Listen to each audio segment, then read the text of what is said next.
Good afternoon, everybody. Hey, today's little project is changing out a fuel pump on my old 98 Chevrolet 2500.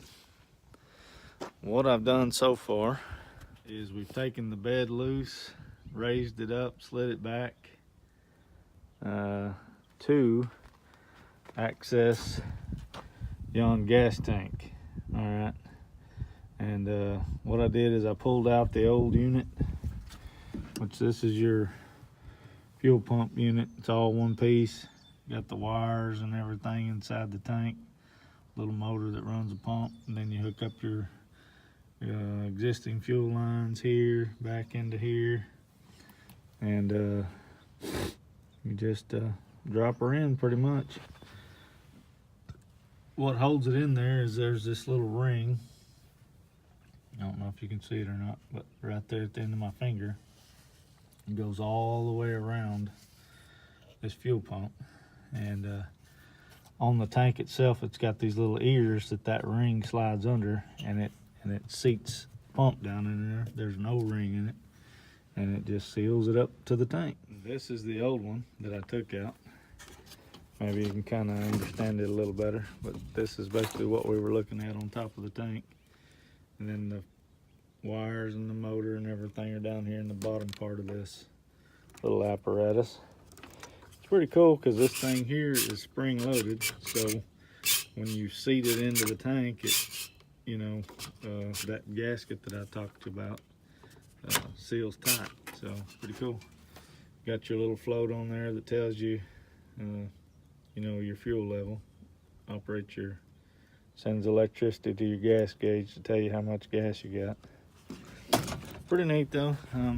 Gonna be hooking the wires back up, and then the fuel lines, and then we'll give her a start and see if I actually fixed it or not. Of course, the new pump comes with a different kind of plug on it, so you have to cut into your factory wiring harness here and splice in the new wires, and it gives you a little deal that tells you, how to match the colors to what, from the existing vehicle wiring harness to the new plug. Tells you what colors to hook together, so you don't cause any electrical fires or anything.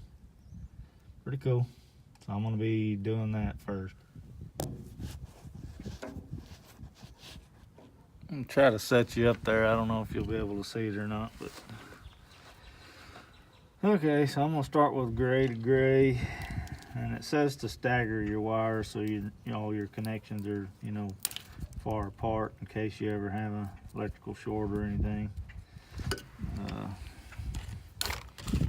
Use a knife to cut the existing tape,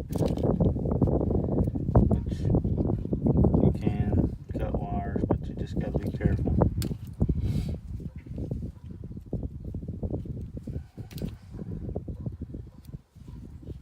Do a little at a time, and you'll get it. It may take you a little longer, but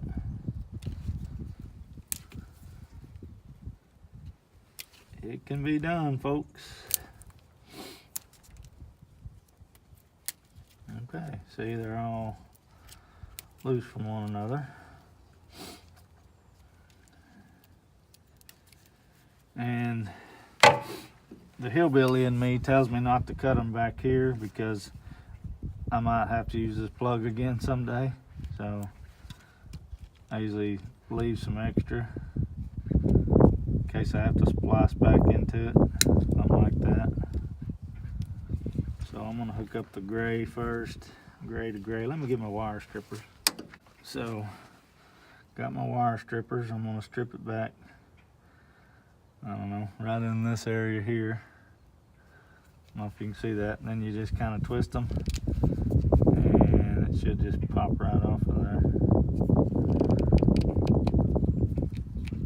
A lot of times this older wire, that insulation gets kind of tough, but it'll come off. And then of course this guy here, I don't know, they gave me a lot of slack, so I'm gonna leave it all because I'm crazy like that. And same thing, cut it, pop it off. And this little kit came with its own splices, so you didn't have to go buy little splices. So, I'm sure they're 2 different colors, so that should be 2 different wire sizes. I just have to look into them and see which is which, if I don't lose them both, or all of them. I'm putting tape right there for now. Okay, that's a small one. So the blue is going to be a bigger size wire. So this gray is a bigger wire. So I'm going to use it first. And you just twist your wire. There's a little hole down in there. You just poke it in there. Just like that. And I cut that a little long, so I'm going to clip it off a little bit. And if you're using crafty pliers, it'll be twice as hard. That's what it should be. Okay, so let's try this again. And a lot of these connectors have a little stop in there, so you can actually push it in there pretty good. These pliers have a crimper on the end of them. You put it right in there, on there like so, and you squeeze the crap out of it. And then that should be seated onto that wire. Do the same thing with your existing wire.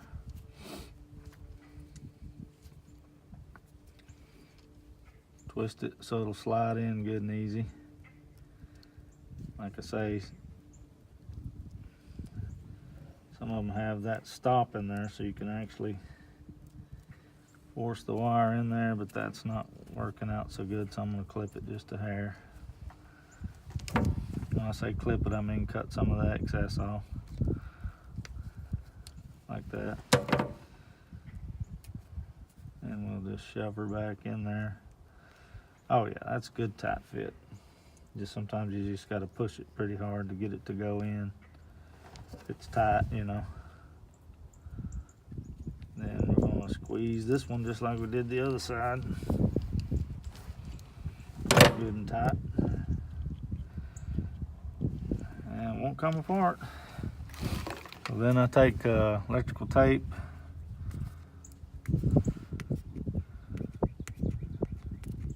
Cold outside, so everything's extra stiff today. But you just take some tape, wrap around one side, secure it, go all the way around this thing here, around your connector, and back onto your existing wire. And then I usually go back across one more time on electrical stuff, because you know, stuff gets pulled and poked around, so you gotta make sure you secure it good. And then you just tear it like that. And that's your first one. So I gotta do that 3 more times.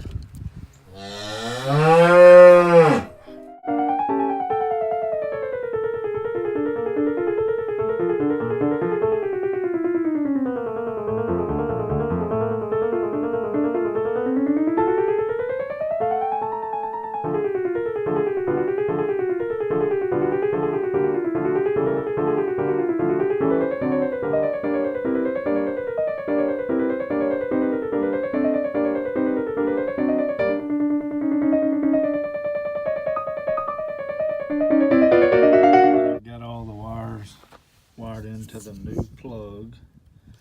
I will tape those up and you know, try to get some of them back into that little plastic tube that the wires are in on the factory harness. So I'm going to do that right quick.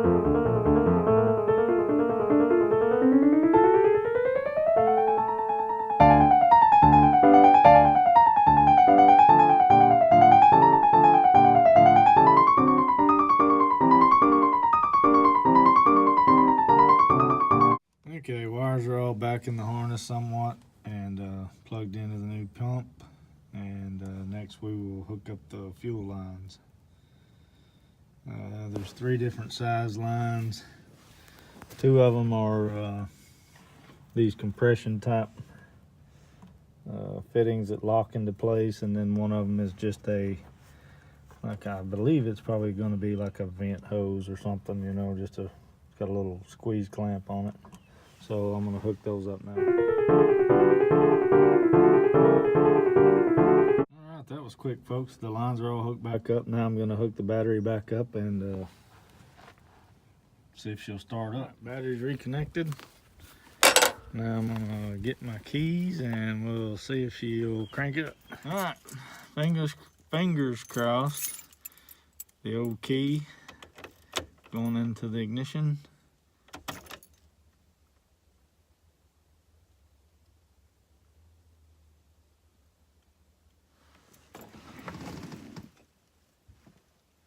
See any sparks or fire back there, so I guess we did something right.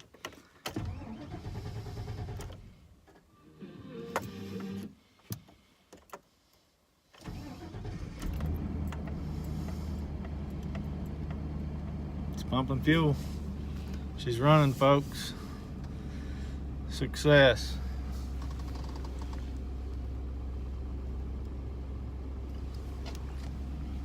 All right, well,